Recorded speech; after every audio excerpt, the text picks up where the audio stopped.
Hello and welcome to another edition of PFF Best Ball Tuesdays, brought to you by Underdog Fantasy. My name's Ian Hartitz. Hope you're having a great afternoon. Let's pick some freaking fantasy players. It's May 17th. Great day to be great. And I got two fantastic co-hosts joining me today. PFF's finest fantasy ranker, arguably the best in the entire world. PFF's own Nathan Yonke, also the king of PFF fantasy social media, the one, the only Jared Evans. Nathan, how's it going, my man? It's going well. I picked second overall. Excited to see Jonathan Taylor not drop to me. It's been interesting up at the top of some of the receivers going. We'll see who falls to you. We are now officially drafting here. Jared, how are you, my friend? Things are going well for me. Excited for another best ball draft with you guys. Hopefully one of us can draft that $2 million winning team. I like our odds today. Feeling good. Last year, the Mania winner was drafted in June, so you are not behind the eight ball if you're drafting right now. I want to invite everyone that doesn't already have an Underdog account, sign up, use code PFF. Underdog will match your first deposit up to $100. And then all you got to do is enter at least 10 of those dollars, and guess what? You will get a free PFF subscription. Oh, okay. Oh, I'm 5. Jeez, I thought I was about to get auto drafted. Good freaking ad read, Ian. Yes, so as we're with that in mind, again, code PFF, Underdog Fantasy, they'll match you up to $100 and you get that free PFF subscription. Best offer we have right now for that PFF subscription. Nate, you have made the first pick between us. Cooper Kupp at number 2. What's going to your thought process taking Kupp over Christian McCaffrey? I just have enough concerns over McCaffrey. Like, I'll gladly pick him in the middle of the first round. But I'm not so much worried that he's going to hurt himself again. I'm worried that they're not going to give him the same amount of playing time that he's received in the past with how many backs they have behind McCaffrey. The Deontay Foreman signing did go a little bit under the radar. They gave him $3 million, and it's not a ton of money, but it's a running back position. They never get a ton of money. It's enough to at least make me think that Chuba Hubbard will not be an issue as the backup. Once you get into the really late rounds of drafts, I do think Deontay Foreman, Hassan Haskins over in Tennessee are two of the more underrated handcuffs. But now I am on the clock, and I will gladly take this discount on McCaffrey. I've been bitching all week, guys, because I'm so tired of having my fantasy rankings, Nathan's, whoever's fantasy rankings, and inevitably, you could rank Christian McCaffrey freaking RB6. I have not seen anyone go that far, but wherever you rank Christian McCaffrey, you got all these people in the comments going, doesn't matter. I'm not drafting him. He'll get hurt. Like, why are we doing this again? I challenge one person out there to show me your home league redraft come August. Show me one draft where McCaffrey doesn't go in the first round. So we can argue about RB2 versus RB4. Not saying that we can't, discuss that potentially, but can we chill with the idea that anybody would not jump on the chance to draft CMC at a massive discount? I think the people barking about it aren't making their rankings, but luckily we're here to help with just that. So now that I got that ran off my chest, man, Jared, Derrick Henry falling to you at the 108, man. Like, yeah, he's had a lot of, but one of the things with Derrick Henry that I love to invest in players like this is, what's the knock on him? If he gets hurt, he won't produce. What if he doesn't, Jared? We're looking at 2K potential. We've seen him do it once, maybe just maybe. Like, if there is going to be someone that's going to buck the trend of running backs wearing down as they get older, why wouldn't it be Derrick freaking Henry, the closest thing to a monster that we've ever seen put on shoulder pads? Yeah, man, the entire Titans offense just is going to run through Derrick Henry. A.J. Brown is gone. Like, he is literally their entire offense. And I love him in this type of contest where, he's a player who can just go for 200 yards and 3 touchdowns in the blink of an eye. Like, he's done that multiple times in his career. Not many players can do that, and that's what you want in best ball, especially these top-heavy tournament contests. Nathan, you are about to be on the clock once again. Walk us through your thought process here. Well, I still have a couple of picks to go now since I was at the top of the round. Jared's up. Jared's up. Jared, go ahead. What was yours? Yeah, I am wondering what to do here. Debating Debo. I definitely want to go receiver or Mike Evans. I think I'm going to go Mike Evans, actually. There was a not-so-great report on Chris Godwin today that he might start the season on PUP, which is obviously concerning for a guy coming off a torn ACL. And Mike Evans, Tom Brady connection is always lethal. Evans is a monster, so really happy with this pick here. Godwin's banged up. Gronk, I'm not buying the retirement chatter, but there is a chance that Evans goes into week 1 without Gronk, without Godwin, and obviously Antonio Brown is long gone from the picture. Like, I understand that Brady's been willing to spread the ball out in Tampa Bay, but my God, you take away enough guys, all of a sudden Evans is flirting with 150 targets. Dude's going to, we already know he's a lock for double-digit touchdowns. My God, if he can actually get an alpha number 1 target share, look out. All right, I am now on the clock. Already got McCaffrey banked. Best running back available. Ooh, Lenny Fournette. So I'm looking between Fournette and the Debo types. Oh, man. Guys, I keep going back to Leonard Fournette. I think you could realistically rank Leonard Fournette as a top 5 running back. Like, Nathan, what's like the pause with Leonard Fournette here? Is it Rachaad White? Because I view him more as a straight up, if anything, a replacement for Ronald Jones. Great handcuff option, but we just heard, I think it was Byron Leftwich talking about Leonard Fournette and just how in tune he is with Brady and how they really can't find a reason to take him off the field. I know he's not Eckler McCaffrey good as a receiver, but man, all receptions count the same regardless of how smooth it is. Where do you have Fournette in 2022? I have him probably not in the top 5, but I definitely have him in the top 10. I agree with you. I think he has a ton of upside. I think the only problem is he's just not as good of a player as some of those top 5 running backs. And while opportunity is king in fantasy, it still is important to be a good player. Always love when we can get good players with good opportunity, particularly, in round 2, of course. So maybe a little bit of a reach on my part over guys like Tyreek and Debo. I will say, though, there's 10 or 11, I think, wide receivers you can feel really good about, and then things start to get a little bit messy. Not saying that these guys won't boom, but, DJ Moore and the quarterback problems, Jalen Waddle having Tyreek in there, Keenan Allen now 30 years old, Deontay Johnson, new quarterback. Seriously, you go from wide receiver like 12 to wide receiver 30 with one question after another.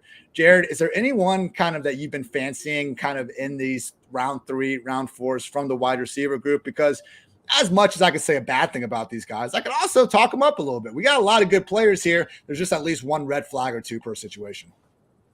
Yeah, I think in this range, I want to try to get the receivers who have these superstar quarterbacks like the T. Higgins, the Keenan Allens of the world. I think they're just have such a high floor, and their ceiling is obviously as good as any receiver in this price range. So I'm looking to definitely attack these top offenses with top quarterbacks.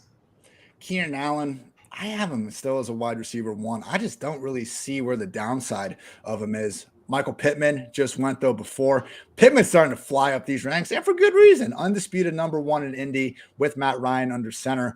A perfectly good pick as, this year's year 3 breakout receiver. And, of course, Saquon gets sniped before me. Damn you, B Green 9595. On the clock, looking around, Cam Akers, Nick Chubb, enticing. Going to go 3 running backs to start with? I think I just might, Nate. It is a great day to be great, after all. I'm going Nick Chubb. I wonder a little bit about the ceiling with Nick Chubb, but I got my 3 running backs. I'll probably draft one more around 11 or 12 or so, and then I'm done. This is now, I think, let's see. We were here last week, guys. I took 3 running backs to start. I did a stream the next night with some of my friends over at 4 for 4. We took 3 running backs again, and that time we were luckily graced by Justin Herzig, who actually won one of the Best Ball Manias before. So not saying I don't respect your opinions, but it was good to be able to see that same strategy get approved by someone that has actually taken down this strategy in the past. So it's just one of those things, man. Again, easily with the Fournette pick and the Chubb pick, there were still good wide receivers there I maybe could have gone with, but now I'm just more comfortable taking a lot of shots at this group of wide receivers instead of trying to necessarily attach my name to one specific guy and just hope that I can prove the world wrong with it. Jared, you were lucky enough to grab Keenan Allen at 3.8. That's who I was kind of deciding between there. I bet you were going to go Aaron Jones, though, if he fell to you. I know. I was excited to get one of the 2 of them. 3rd round Aaron Jones, man, that is awfully enticing, I gotta say. Look, it's weird in Green Bay. We don't know what's going to happen without Devontae Adams. Aaron Jones is the next best player in the offense. Like, Nathan, are we just underestimating the chance of Aaron Jones just completely blowing up and finally getting that Alvin Kamara sort of target share? Because the ability's never been in question. It's just a matter of getting the targets. But, small sample size, but let's face it, that 4 or 5 game sample size of Jones without Devontae Adams, borderline erotic. Yeah, and I'm going to take it with a grain of salt, but there was talk with the Packers OC today of having both him and AJ Dillon on the field at the same time. So it's May, baby. That's it's been May to be concerned about is the two running backs together. But if they're both on the field, then they both have a chance to, are more likely to get the ball at least. So, and it really is. It really is the one offense that could be able to do that, because Aaron Jones has been lethal when lined up as a true wide receiver. In our back-end PFF database, we can look at yards per route run when the guys are actually lined up in different spots on the field. And among all running backs that are qualified, it's Austin Eckler, Nyheim Hines, and Aaron Jones, by far the best in yards per route run when lined up out wide. So, yeah, do it. Like, who do you think defenses are paying more attention to, Aaron Jones or, Allen Lazard or Randall Cobb? No offense to those guys, not saying they're washed or anything just yet, but like this frustrated me so much with the 2019 Chargers when Melvin Gordon came back and like Austin Eckler would play 45% snaps while they had like Andre Patton out there playing 80% and just running wind sprints all game out wide. I do wonder if, as we move towards more of an era of this position-less football, more Debo type players out there, hopefully guys like Tony Pollard, like Aaron Jones, like Austin Eckler aren't pigeonholed as just, this scat back. Go put them on the field, make some good things happen. Jared snagged Darren Waller, round 4. I haven't been getting too many early round tight ends as I'm on the pick. I see Kittle and Hawkinson still available. But I think it's time to start. Oh, Zeke's there. I'm not going to do it. I can't do it. I am going to panic. I am actively panicking right now. I'm going to go with Chris Godwin and fade this kind of news we're getting right now. I've heard them talk about Chris Godwin throughout this offseason. Kind of the same thing, man. He said it himself. Doesn't want to put a timeline on it because he just wants to get healthy, move along. He signed the, 3 years, $60 million deal. They don't have to rush him back, nor should they. But that also doesn't mean that we need to assume because of one, blurb that went out there that he's going to be out for an extended period of time. It seems like Gallup is the one I'm a little more worried about. I love when I get to tweet about some of these injuries and like actual doctors will reply and kind of give their 2 cents on it. But with Michael Gallup, like the difference between him and Godwin potentially is Gallup, he tore his ACL in January and didn't even have the surgery until February, potentially implying that there is some extra stuff going on inside that knee. So from what we're hearing, PFF's injury expert, Mario Pilato, he's saying that, if everything goes right, we should see Michael Gallup back in the field in October. Setbacks, though, could push him back into November. So Nathan, as you're on the clock, what I do like about these situations, though, is number 3 receiver that then becomes a huge value, Russell Gage in Tampa, and then Jalen Tolbert for the Cowboys. Are those 2 wide receivers that you're targeting in the later rounds? Because right now, man, it just seems like they're priced so much closer to their floor than their ceiling if these already injured wide receivers don't necessarily make the best recovery. Yeah, I think definitely both players are worth taking with late round picks. There are just opportunities there with the injuries, like you said. We know the talent's there with both of these guys, and especially in the best ball format where all you need is like a couple of good weeks out of them, and then they're worth it with a late round draft pick. Very tempted to grab Kyler Murray here in round 5. Oh, man. This is tough, guys. I'm going to do it. I think Kyler, him and like the only person that I think might have a higher ceiling than Josh Allen is Kyler Murray. Like he's the only quarterback that we could potentially see go for like 4,500 passing yards and also legit 1,000 rushing yards. I know Josh gets more of the touchdowns, back-to-back QB1 overall. In no way am I trying to slander my guy Josh Allen, but dude, seeing Kyler dropping like this, like Jared, do you think it's more so people just kind of Kyler not really making the best headlines throughout the offseason and having the Hopkins suspension? Like, what are we missing here with Kyler Murray? Because out of those top 5, man, I have a Josh Allen 1, Kyler Murray 2. I'm not sure where we're getting this Herbert, Lamar, Patrick Mahomes ahead of Kyler. Yeah, I mean, he was just white hot last year in the beginning of the year and then kind of just like tailed off. So it's probably just recency bias along with all those other things that you mentioned. Like he has the overall QB1 potential for sure, gets a nice receiver upgrade. And yeah, he's a phenomenal pick at this point for sure. Value. I will say though, Jalen Hurts, I was working on my Eagles team preview over the last 24 hours, and Hurts outside those top 5, if you had to really put a bet on someone cracking inside it, even finishing as the overall QB1, there is a best case scenario outcome for Hurts here to be had. I mean, you want the guy to be a better passer than he's been. Adding AJ Brown's a pretty damn good first step. And that rushing upside, like, I don't think people understand just how productive Hurts was on the ground. That season he just put together last year, more fantasy points from purely rushing production than anything Michael Vick ever even pulled off in a single season. And Jalen Hurts missed the game. So you 17-game naysayers out there that are always hating on Cooper Kupp, you can chill out on that, by the way. As we approach round 6, Jared, you're going to be on the clock soon. How you feeling about the squad so far? Feeling pretty good. Doing the old modified zero RB strategy here, anchored by the big dog Derrick Henry. So I'm just looking to stock up on receivers. There's a couple good ones on mine here, either like a Darnell Mooney or Elijah Moore in this spot. Amon-Ra St. Brown, Ian, your boy, is also available. So probably going to snag one of these receivers here. I'm also going modified zero RB with 3 running backs in my first 3 picks. Isn't that how it works? Nathan, thoughts through 5 rounds? Yeah, I also have 3 running backs so far, which I wasn't expecting, but I got Zeke in the late 4th round, so I wasn't expecting to see him there. So had to jump on him. That's the thing with Zeke, and I think what people aren't like realizing enough, like when Zeke's in round 4, 5, okay. Yes, that's what we want to do. When Zeke was hurt last season, playing through the PCL, he was bad. 3.8 yards per carry from weeks 5 to 18. Now he's at 5.3 in weeks 1 through 4, but let's take the worst version of Zeke. Weeks 5 through 18, Tony Pollard was playing more than ever, and Zeke was just not good at all. He was still during that stretch, the RB 19 and PPR points per game. So we're saying that this year he's going to be even worse than the worst version we've ever seen. Like Nathan, if Tony Pollard couldn't take over last year, it's not going to happen, right?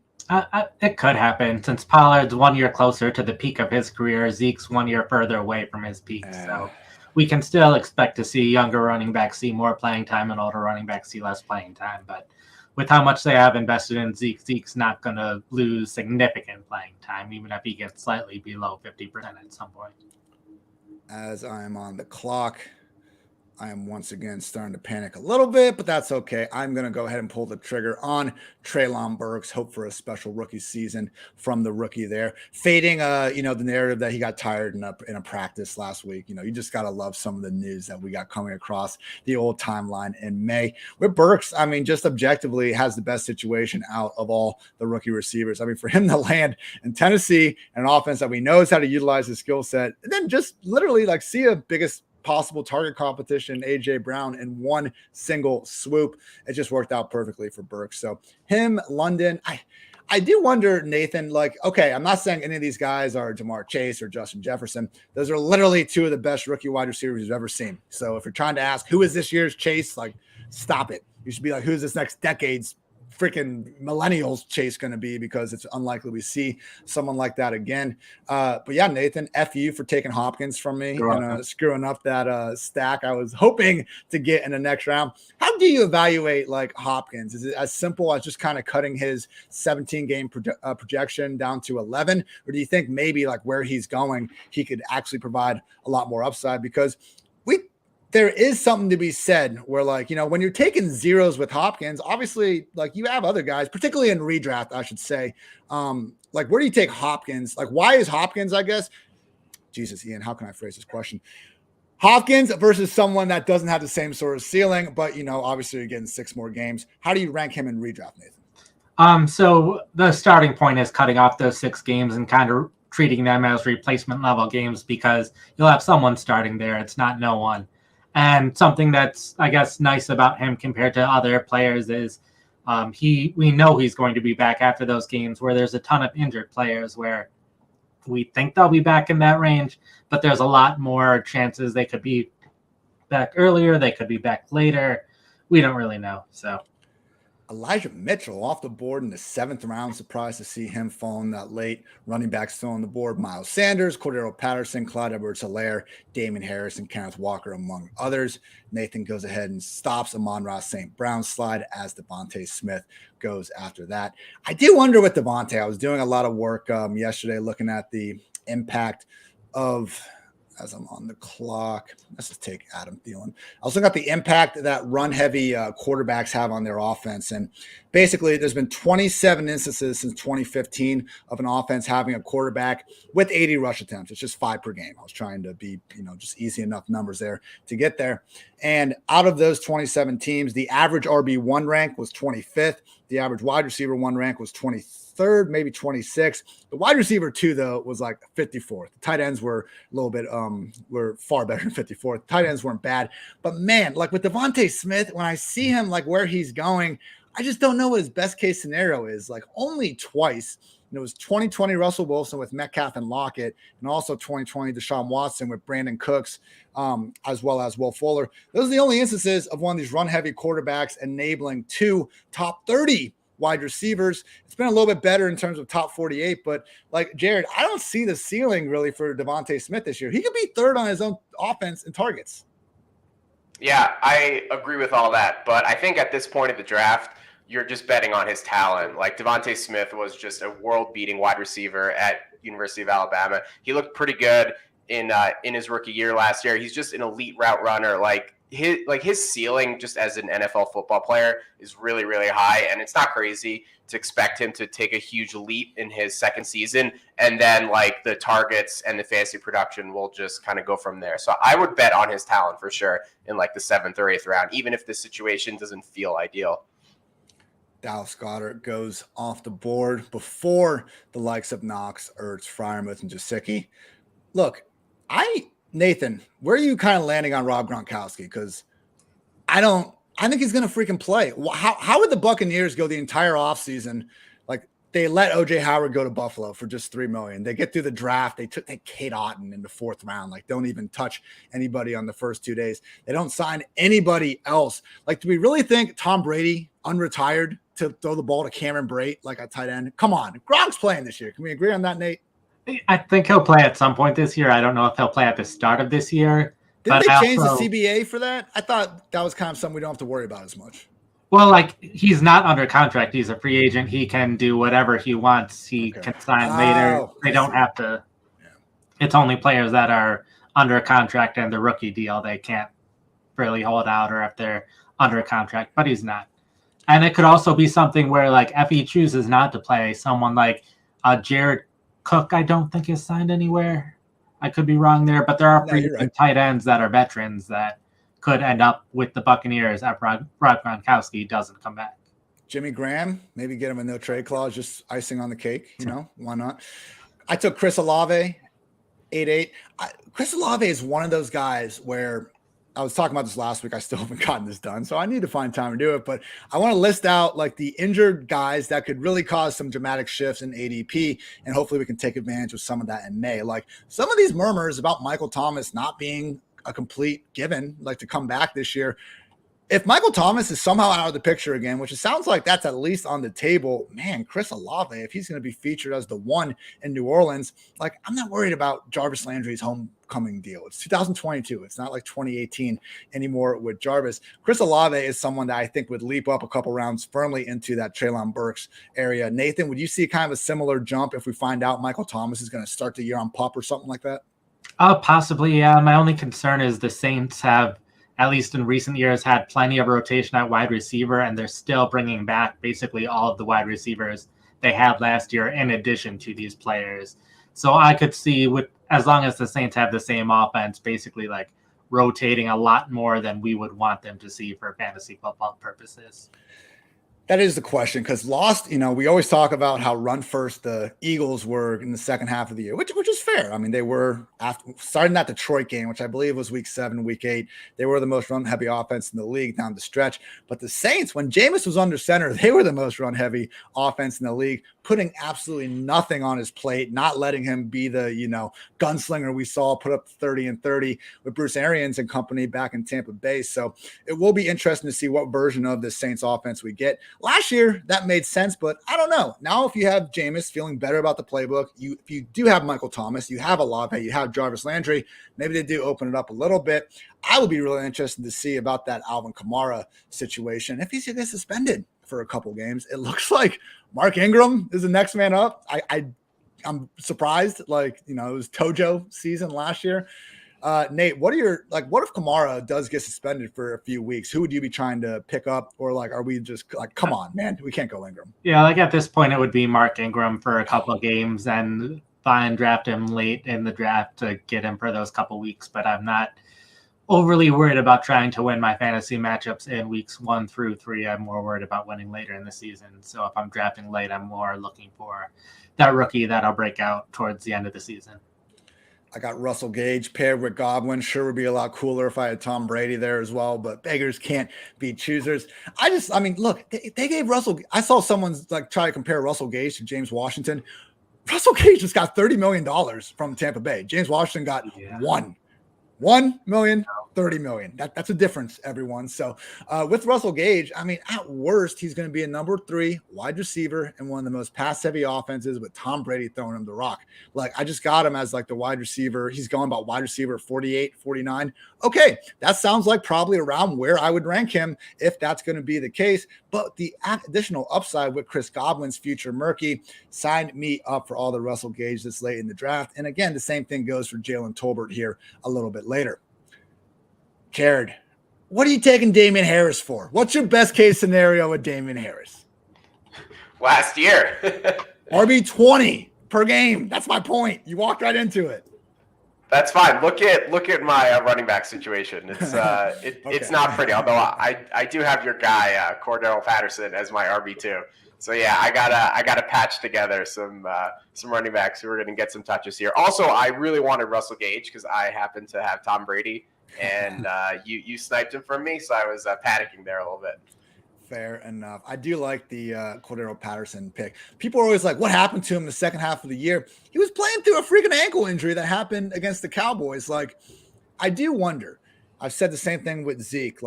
Derrick Henry, he misses the second half of the year, and we're just RB3, RB4. Look how good he was in the first half of the year.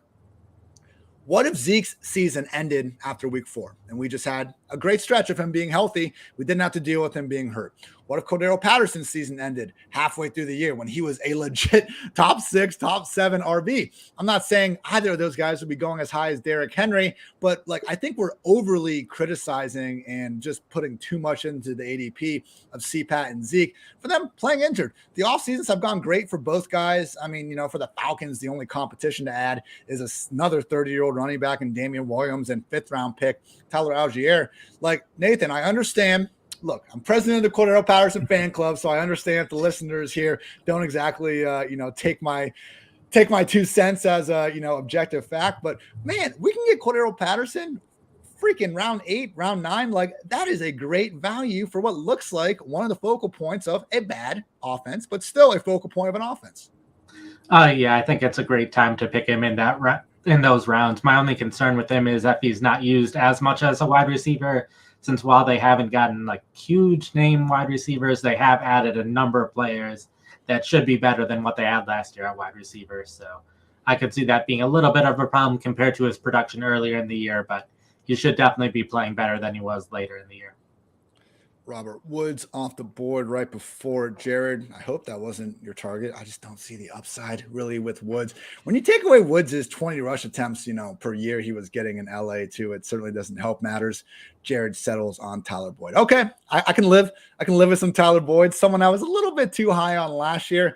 But once again, man, he's a safe wide receiver. And God forbid something happens to Chase or Higgins. I do think Boyd is good enough to step in there, take those extra targets and make big things happen. In Joe Burrow's rookie year, before Burrow got hurt, Tyler Boyd was a legit wide receiver 1.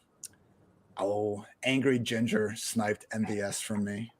Maybe if MVS was the goal, should have been asking a different question. I am going to go ahead and stack up Kyler with arguably the biggest winner from the Hopkins news, Zach Ertz. I don't really buy those splits I've seen people throw out there, Zach Ertz with and without Hopkins, because it was 2 games, and one of them was that Chicago game where Kyler threw the ball like 14 or 15 times.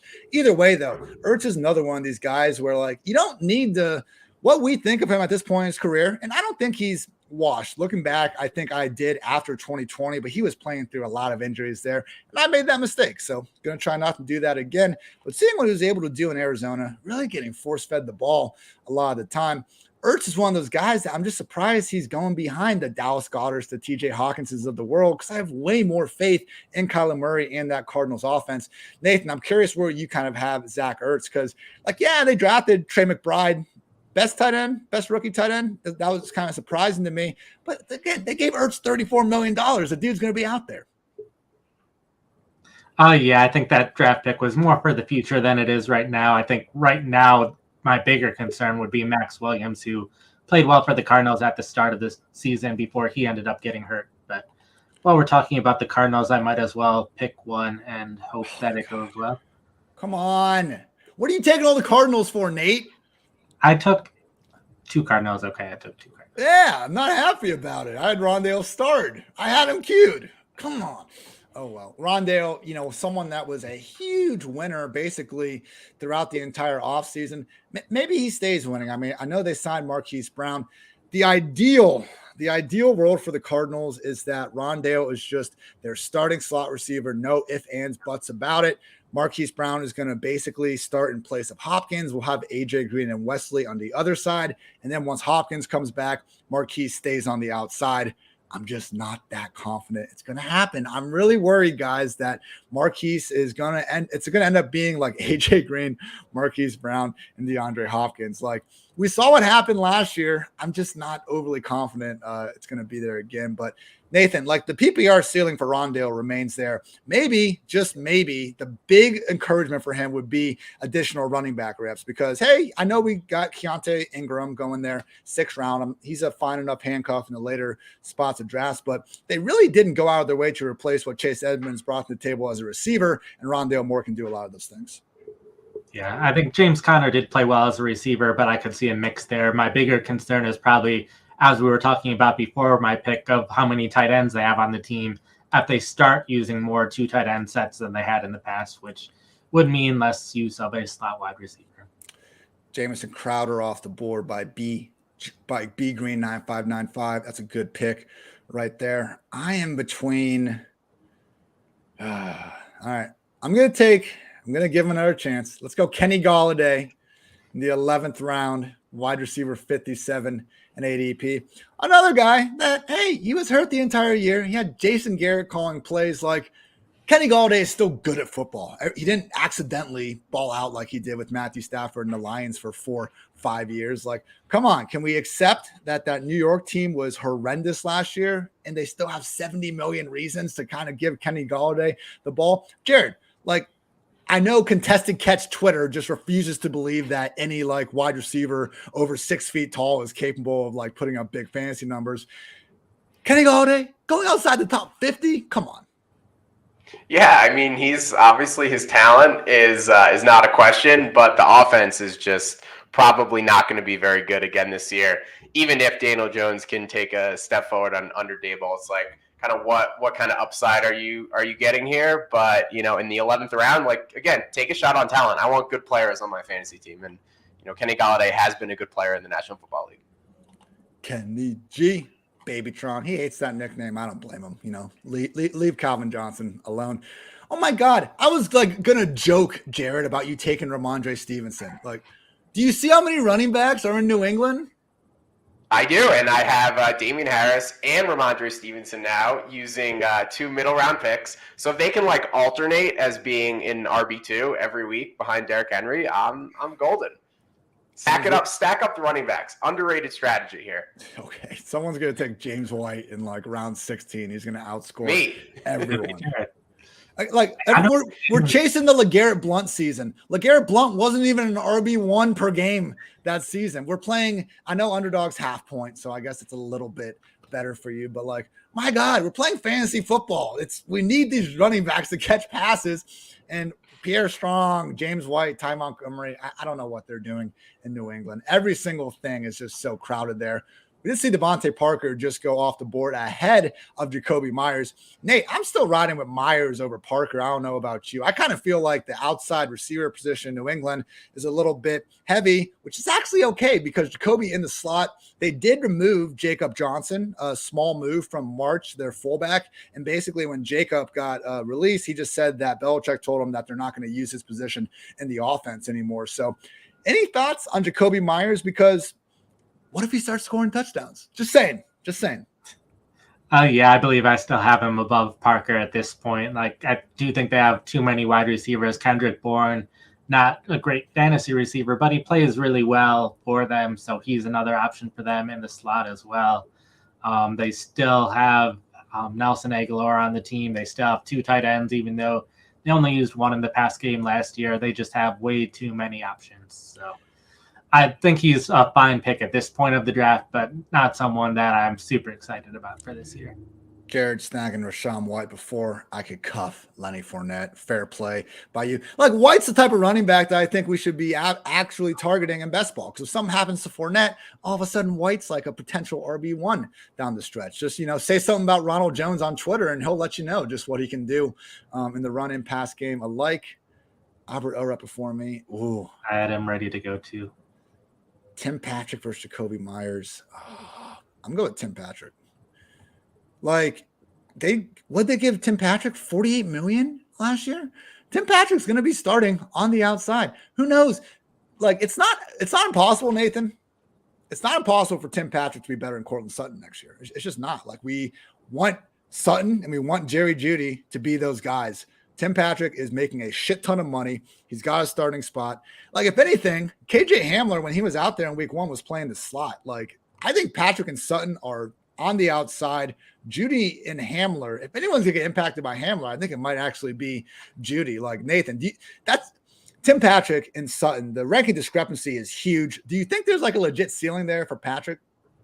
Oh, yeah, I definitely really like Patrick this year. I think he could be one of the better players on the Broncos offense in fantasy football this year with how well he's played and the position he plays. And like you were saying, it's a slot that's really going to be the competition there. So I think he's going to stay on the field. I think he'll get his targets and make the big plays, and especially in this format where the Broncos wide receivers are ones where they might not be the most consistent one week to another with how much talent there is there, but they could definitely have some very big splash weeks. I mean, seriously, last year, Cortland Sutton had 13 more targets than Tim Patrick.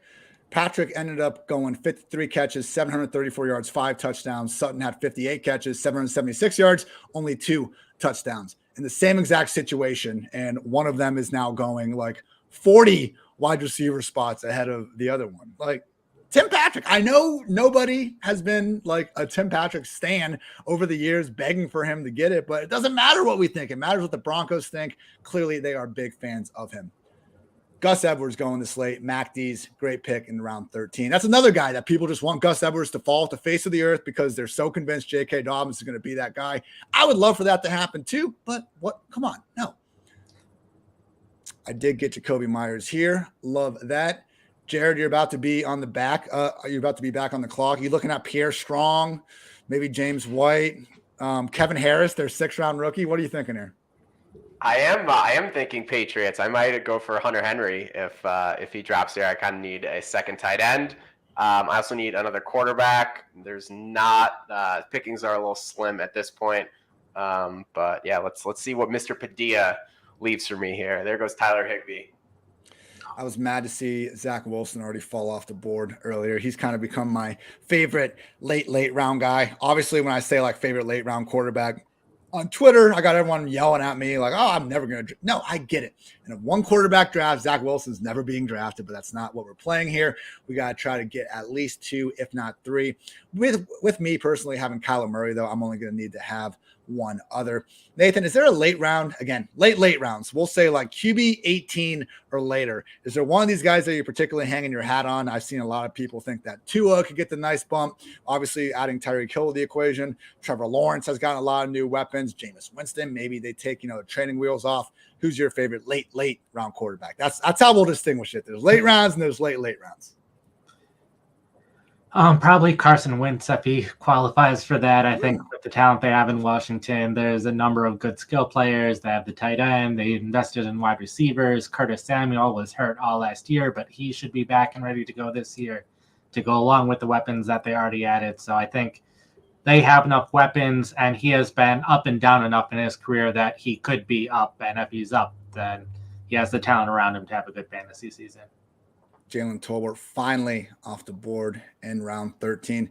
Yeah, with Wentz, I mean, my God, the Colts like couldn't go longer than a day over the past month. Just like one freaking, I guess it wasn't even unnamed sources. It was like straight up the owner just saying how much they despised Carson Wentz and his lack of leadership and how Matt Ryan is now Peyton-esque and everything. And it's like, I don't know. I'm not saying Carson Wentz is a great quarterback or by any stretch of the imagination, but like, we saw at least last year, the one good thing about Carson Wentz was that 2020 is gone. I'm not saying 2021 Wentz was back to being 2017 version, but we've seen Wentz have extended stretches of playing well. And let's face it, that Colts offense, he had Michael Pittman, and that was pretty much it to throw to. Other than that, he's just handing the ball off to Jonathan Taylor. So just weird to me that Carson Wentz is getting all this hate for what? Because of some behind the scenes shit that has never impacted any of us. I don't know. Jared, are you on the F Carson Wentz brigade as well, or do you think he's kind of being maybe a little bit unfairly criticized this offseason? I mean, at this point, he kind of like is what he is as, a middling NFL quarterback. Like if he has a really good supporting cast, quality defense, he can keep your team in playoff contention. But he makes these like boneheaded plays at the worst times. And it's tough to kind of like expect him to change that at this point in his career. If I were running the Washington Commanders, I would not have made that trade to get him as my quarterback. I would have taken a shot at one of these rookies in the draft and gone that route instead. But he's going to be better for Terry McLaurin and for Jahan Dotson. So I think from like a fantasy perspective, I'm on board with what he can do for the other players on the Commanders. But as like an NFL quarterback to lead my team to the playoffs, I don't think that's someone that I would want to put my faith in. I queued Sammy Watkins and I couldn't do it. I just reached on a running back. Can't do it. Maybe next round, Lizard King, but I cannot reach on Sammy Watkins and then look my family in the face afterwards. So I look them in the eyes, I guess would be the right terminology. Good job, Ian. Khalil Herbert. When you get to these later rounds of the draft, like the running backs available right now, Darrell Henderson, Naeem Hines, Raheem Mostert, Marlon Mack, Jamal Williams, Brian Robinson, J.D. McKissick, you just don't see many that kind of have that best case scenario of taking over their backfield. I think Khalil Herbert could be like a discount version of Alexander Madison, where if everything sticks from last year, but maybe it won't because it's a new coaching staff, but if everything sticks, he's a good 3-down handcuff. He's in an offense where they got rid of, Tariq Cohen. And, please, I hope Tariq's okay. That was terrible to see that today. So prayers up for Tariq. Without Tariq in the picture, they don't have this big pass down back. It's David Montgomery, and then it's Khalil Herbert. And in the new offense, maybe they do decide to lean it on a little more of a committee. Khalil Herbert has a potential to be a Tony Pollard, where you get some standalone value as the backup and then potential RB1 upside if an injury happens, or he could actually just maybe not have a standalone value, but still have that awesome handcuff appeal if an injury happens. Like Nathan, in these later rounds, man, I said it before. I think Hassan Haskins has a little bit of that hype, but other than that, man, Jamal Williams maybe, but there's just not many running backs this late in the draft that I think have the best case scenario upside of actually being a potential top 15 player if a couple things break their way. Yeah, I just picked one of those guys, Darrell Henderson, who if something happens to Cam Akers, they don't have too much behind those two running backs. Henderson's been an excellent player when he's healthy. Of course, Effie's healthy has been the big thing throughout his career, but he's been one of the highest graded running backs at PFF when he's healthy. So someone I'm definitely glad to take in the 15th round. Surprised to see Tannehill still here at QB 22. I mean, all Tannehill's done since he got to Tennessee has been this top 15 quarterback. I'll admit, I don't think he's necessarily ascending, but he's a guy that gives us plenty of rushing touchdowns. I mean, how many times do we see that little finger roll he does, which I'm a fan of. I like it. Give me a little swag, Ryan Tannehill. He's, kind of getting blackballed by the media lately because he said he wasn't going to mentor his future replacement. Like, I don't know. maybe not the best choice of words, but like I don't think he was like F Malik Willis or anything like that. So that whole situation is weird. I mean, a couple weeks before, Teddy Bridgewater like said it wouldn't even commit to being the backup. So it's interesting how Tannehill gets so much more shit for saying that. But even last year, like Tannehill ended up working as I think the QB 15 in fantasy points per game. Like to me, he's the last guy before. Like if I wouldn't feel great about Tannehill as my only quarterback, but he's kind of where I have that tier drop off from Tannehill. Tannehill's a late round quarterback. Everyone after Tannehill is a late round quarterback. Do you kind of feel the same way, Nate? Yeah, I think this is a case where like there were expectations for him last year to be a quarterback one, and he didn't quite reach that. So because he didn't live up to our expectations last year, people don't want him this year because of that. And then there's AJ Brown, who's no longer with the team. So not great. That you have a downgrade at wide receiver also probably hurts him a little bit. So I think that's all weighing against him. Someone already reached for Austin Hooper to tell me to go F myself, I guess. So that's not great. Jared, we're getting around 16. Have you had any late round targets at this point in the draft that you've been especially fond of, who I can hopefully snipe you with? Well, I mean, at this point in the draft, I'm shocked to see guys like Julio Jones and Odell Beckham went off the board in the last round. I was looking at him, but these veterans, like they're going to side with a team at some point this summer, and when they do, their ADP is just going to skyrocket to like the 12th, 13th, 14th round, maybe even higher, depending on if like Julio ends up on the Packers or some really good landing spot like that. So I think the players that are going to increase their ADP, these like young guys too, these like buzz players like the KJ Hamlers of the world, they're just going to be drafted earlier than they are now. So like pick them like now. Yeah. No, I think that's a fair point. The OBJ one, it's a little different because I'm not sure about the injury timeline, but even then, I mean, it's going to be a value, and especially Julio Jones, Will Fuller, I put on that list as well. Like we already saw at Jarvis Landry, like he was in this situation. Now he's going a bit ahead. I'm not saying they have the highest upside in the world, but if we're looking to beat ADP and get exposure to these guys, now is the time to do it, not when they sign, and now they're going way earlier. So Devin Duvernay off the board. That's a good pick. Projected number 2 wide receiver for the Ravens. I know it's a run-first offense, but could be worse. I am going to grab Evan Ingram here. Just really late for someone that's making $10 million to be Trevor Lawrence's tight end 1. Maybe it was Jason Garrett's problem the last 2 years. We seem to only kind of use that excuse for certain guys, and for other Giants players, we just say like, oh, they're washed or they suck. So, just depends on kind of where your angle is with that. B Green grabs Hassan Haskins right after. B Green, if you're listening to this, shout out. I've seen you make several good picks. So good job by you. And Nate goes ahead and takes Noah Fant. At this spot, Nate, I'm not against Noah Fant. I don't love that he's not even the highest paid tight end on his own team. Got to get Will Dissly signed down long-term whenever possible. I was just kind of rejecting him more so when he was, I feel like right after the trade, people still had him top 15, top 20-ish. But at the end of round 16, we're still talking about a former, number 1 first round pick that has shown the ability to be a tight end 1 despite having terrible quarterback play. Yeah, and he's going to continue having the same quarterback play that he had before. So he's familiar with his quarterback, good or bad, and has been consistently seeing 90-plus targets. So at this point of the draft, I got him, I think, a good 20-plus picks after his ADP. So I was happy to see that. Thank you for not too obviously slandering my guy, Drew Lock. One can believe I'm holding on. There are, like the rest of the development, dozens of us believe in Drew Lock out there. I'm happy to be one of those dozens. Let's see. Nathan just snacks Robbie Anderson. Dude, Robbie's another one. Like if he stays in Carolina, he's the number 2 wide receiver in Carolina, being priced outside the top 80. We're 1 year removed from him being a top 24 wide receiver with Teddy Bridgewater under center. Like I know Matt Corral, Sam Darnold. No, they're not good. They're both probably objectively worse than Teddy Bridgewater. But wide receiver 80, or we get the trade. Like what if Robbie Anderson goes to Dallas, man? That was always the one spot I was hoping for. Jared, would you love to see Robbie Anderson, as the Packers number 2? I guess Nathan as well. I forget both of you are Packers fans. Number 1. But... I wouldn't get too excited about that. He's a fine player, but sign me up for Julio or Will Fuller if we're talking available receivers. All right. I'm going to take one more running back. Maybe I don't need to, but I don't really love the wide receivers available. It's around 17. Not that surprising. But Deontay Foreman out of Carolina.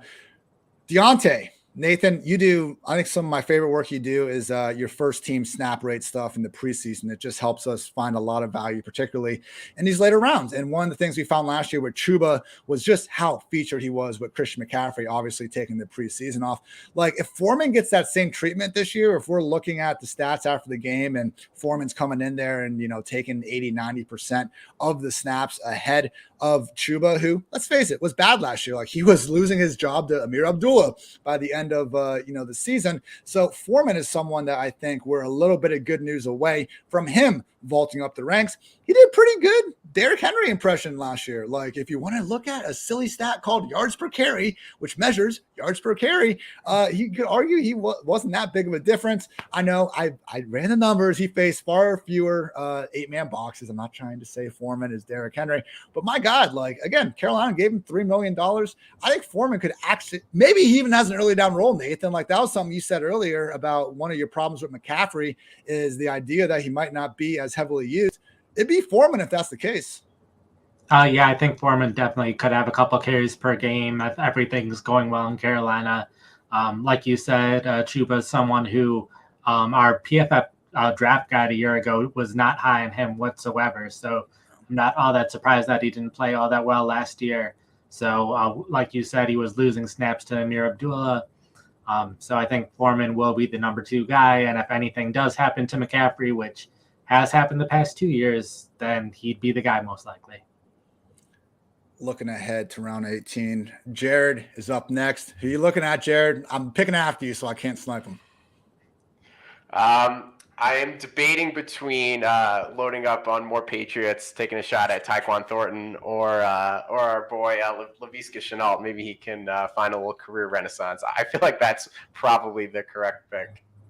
Thornton is one of those things where I see him and even Velus Jones. I know Nate's actually given Velus more of a chance than I was at first, so credit to you, Nate. But we don't think these guys should have been drafted day 1 or we don't think they should have been day 2 picks.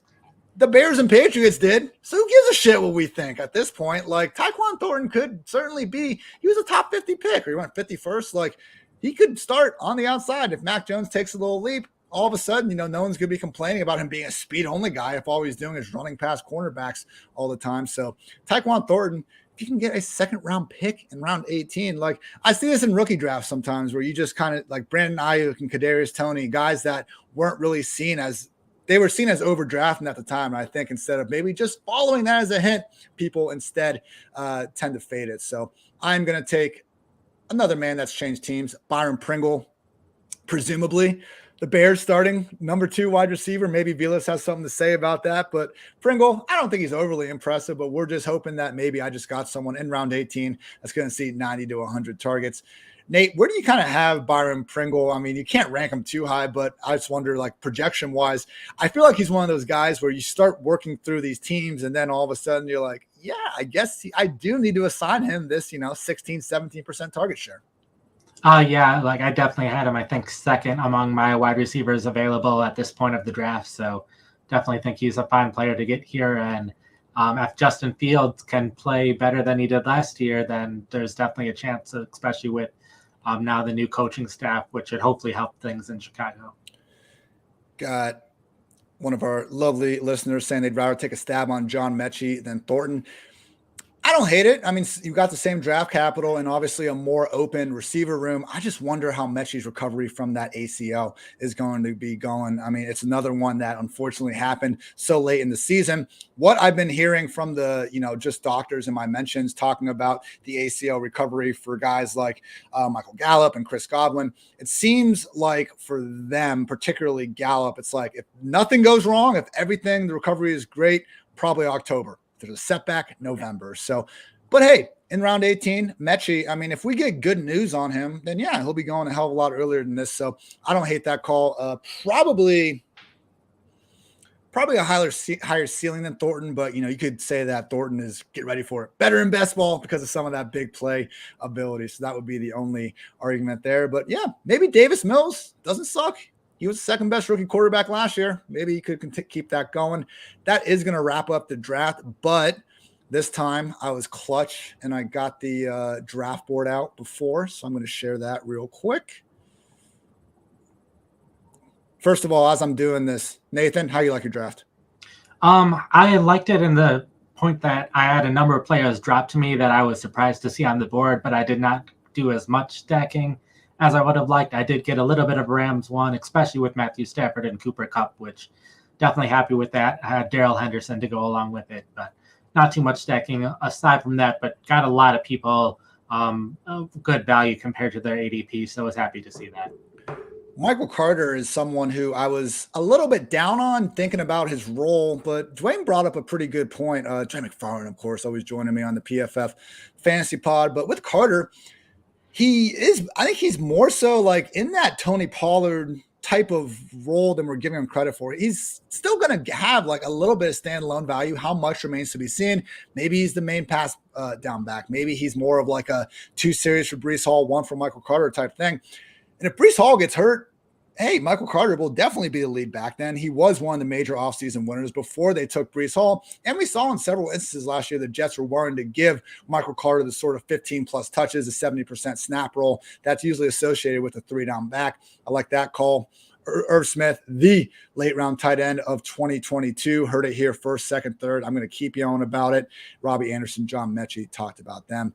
Jared, let's go through your draft. I'm going to say it just with Damon Harris from Andre Stevenson. If once you tweet this out, if anyone tells you that you won, they are just lying to you because you did not with those guys. With that said, I do like some of these wide receivers you were able to get early. I mean, Gabe Davis and Darnell Mooney, round 5 or 6. There's a world where you snagged, 2 top 24 guys there in the middle rounds. So much shade on the New England Patriots, man. Put a little faith in Darth Vader, Bill Belichick himself. I went overboard stacking up the Patriots with Mac Jones, the 2 running backs, even sprinkled in Hunter Henry and Tyquan Thornton. Not sure what compelled me to do that, but hey, it's best ball, and you never know. But the receivers are definitely the strong part of this team. Mike Evans, Keenan Allen, Gabe Davis, Mooney, Boyd. Like, that is just a rock solid 5 receivers, and if they can stay healthy, I'm expecting pretty much those 5 guys to count as my receiver scoring this week. The big dog, Derrick Henry, leading my running back group, and then hopefully Cordell Patterson is the Falcons' starting running back. It's sure shaping up to look that way. All you got to do when I'm hating on your team, Jared, is say it's a massive tournament. You're being contrarian. So it works out. Whenever someone calls you an idiot, be like, no, I'm being contrarian. So that's all you got to do there. With my squad, started off again with the 3 running backs, McCaffrey, Fournette, and Chubb. Yeah, if they're not any good, I am completely effed, but hopefully they are. Got a little bit of a deal on Chris Godwin, round 4, scooped up Kyler, and then just went on a wide receiver round with Burks, Thielen, Olave, and Gage. Zach Ertz, Kenny Galladay, Tim Patrick, Jacoby. The one thing I don't love some of my wide receivers. I think looking back, I might have preferred to, I would feel better on my team if I had gone with a Tyreek Hill or Deebo Samuel instead of Leonard Fournette, and then maybe gone down to someone like Ezekiel Elliott instead of Godwin. That would have been my mishap. So I don't love kind of what I was doing in rounds 2 and 4. But hey, hopefully, I improve on that here moving forward. I will just say, though, again, tried to really ram this point home. Try to think about the best case scenario for all of these guys, like even Evan Ingram. He could be Trevor Lawrence's number 1 pass game option. Talked about Khalil Herbert, Jacoby Myers. If he starts scoring touchdowns, he could be someone that he had 50 more targets than Hunter Henry last year. Like, he was the guy in New England. And if Mac Jones is going to take a leap, you would think their number 1 pass game option will as well. Tim Patrick, Kenny Galladay, a lot of value down the road. Just quickly looking at some of these other ones, we had Chimichanga go Jonathan Taylor at 101. Did not take another running back until Elijah Mitchell. Also scooped up James Cook and then Raheem Mostert in round 17. Mostert that late is pretty freaking good. And Velus Jones, Wan'Dale Robinson right alongside it. Like this squad, Pickens, Dotson, James. My God, we're not in a dynasty league here, but I do think that you got some upside there. So good stuff. Mac D's, Jefferson, Debo, Pittman, Kittle. Some might call this a 0 RB start. Gotta love that. Ended up getting Dobbins, Dillon's, Kareem Dobbins, Dillon, Kareem Hunt, Chase Edmonds, and Alexander Madison. There is a decent amount of running back value in these kind of rounds we're looking at, 8 through 10 or so. I mean, Kareem Hunt, Cordero Patterson, Kenneth Walker, James Cook, Clyde Edwards-Helaire, Damian Harris, Devin Singletary, Rashad Penny. Nate, I know I drafted 3 running backs at first, but there are a lot of 0 RB targets out here if you find yourself able to get a couple of those, again, aforementioned top 10, top 11 wide receiver ones that we feel more confident about than kind of the wide receiver 2 range. Yeah, definitely plenty of running backs to get later on, but there's also just that huge gap between there's like maybe 16 or so good guys that you can count on, and then 32 guys that are somewhere in the middle. Once we get to this point, that's true. It's either a bad running back with a good role or a good running back with the uncertain role. So beggars can't be choosers. At least we do have options there in round 8 and beyond. Looking at B Green real quick, who I complimented before. Chase and Hill start, then went Saquon, Brees, Dave Montgomery. Burrow, Schultz is a good call. Taking Schultz. Yeah, I don't get why normally Hawkinson is even going ahead of Schultz. Like, just give me the Cowboys offense 8 days of the week, even though Hawkinson is a better real-life player. Deshaun Watson, that's a little steep. You know, we are playing a tournament. If Deshaun Watson is somehow not suspended, I find that very unlikely. He would certainly be going higher than this. So if you do want to take stabs on Watson, maybe now is the time. Dameon Pierce, he could be someone with a little bit of good news. Will be rocketing up the ranks. Mentioned the Jamison Crowder, KJ Hamler. Gerald Everett at the end is great. Like, guys, Gerald Everett could be this year's Dawson Knox. Nathan, you mentioned Jared Cook earlier. Like, Jared Cook was not nearly as well paid as what the Chargers just gave Gerald Everett. We have Justin Herbert there. Like, you know, Jared, there's worse things to do than draft Gerald Everett instead of, you know, taking another early down Patriots back. Yeah, I think when we drafted last week, I actually picked Gerald Everett as my tight end too. So I am all on board with that one. Looking at Angry Ginger 1, the Albert O, Tyler Higbee, rounds 12 and 13. I'm coming around to Albert O a little more. I didn't agree with him being kind of shoved into the top 10, top 12. But now when he's going tight end 15, 16, much more reasonable. Again, never hate the player, just the ADP. Marlon Mack, round 17. Our old friend Andrew Erickson is apparently hitching his wagon to Marlon. Is it, Jared, you should know, is it Marlon Mack or Rex Burkhead Andrew's always barking about? Like, come on, man, either way, but. Yeah, I think the answer is let's go with Dameon Pierce. I want the new guy. Absolutely. And, you know, I just always want to slander Andrew when he's not here to defend himself when I get the chance. Love you, Andrew. Mr. Padella going with Eckler, AJB, Aaron Jones start. Marquise Brown, round 4. He's someone that I do think is going to potentially surprise some people during that Hopkins suspension. You know, yeah, he dropped. You got to be pretty good to drop 3 touchdowns in a game. Will Fuller's done it. Marquise Brown has done it. I know we don't love it in the moment, but just realize that there's in between some of those annoying drops has been a lot of fantasy points scored. Was able to get Christian Kirk, Alan Lazard later. You know, KJ Osborne, mentioned that pick, Devin Duvernay, and Nick Westbrook-Akini. Hey, going to be a starter. So if you are picking these guys late, you know, give me this, Julio Jones. Like, to me, Nick Westbrook-Akini, we know he's going to be in 3 wide receiver sets. I'm not sure why Donovan Peoples-Jones, James Washington, AJ Green, and those types are going ahead of him. And, yeah, we don't need to go through all this. I think that'll about wrap it up. Nathan, good stuff. We'll see what the public says about who had the best draft, but anything else you will get off your chest?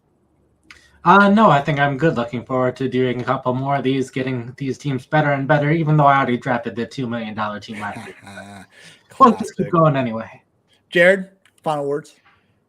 Yeah, man, this was fun. I'll tweet these out, see what the people think as they grade our drafts, and I guess I'm now a Patriots fan for this team. Again, people, $10, play it, promo code PFF, get that free PFF subscription. Underdog will also match your initial deposit up to $100. All you got to do is use that code PFF. If you're planning on buying PFF because you want to be a smarter football fan, you want to make more money gambling, you want to make more money playing fantasy, now is the time to do it. If you don't have an Underdog account, just $10 code PFF will get you that lovely subscription. We're giving you ranks, locked article content, grades, all that and so much more. So support us, support PFF, support your own freaking bank. Like, we are trying to make you money. You are not buying a Chipotle burrito and we're just like, thanks, peace. Like, we are trying to give you a bunch of information and then help you make more money. Ideally, it's just an investment. Don't think of it as a burrito. Think of it as an investment. So now that I got that just A+ ad out of the way, want to thank you all for joining us. We will be back here each and every Tuesday for the next 10 or so weeks, talking all things best ball and more. So for Nate, for Jared, I'm Ian Hartitz. Until next time, take care, everybody.